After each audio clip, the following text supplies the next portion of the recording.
Meet Jason, a father of two, a hard worker, and overwhelmed.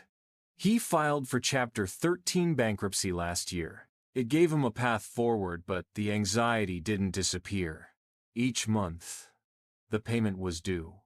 Each email from the trustee made his chest tighten. He wondered, what if I miss a payment? What if I lose my job?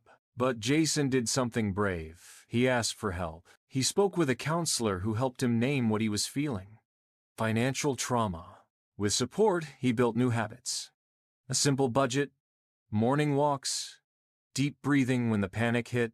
Anxiety didn't vanish overnight, but Jason learned to carry it without letting it control him. Chapter 13 isn't just a legal process. It's an emotional journey.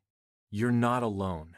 If you're struggling, talk to someone. Your mental health matters, especially now. For free consultation, visit debtconsolidationcare.com or call 800-332-8913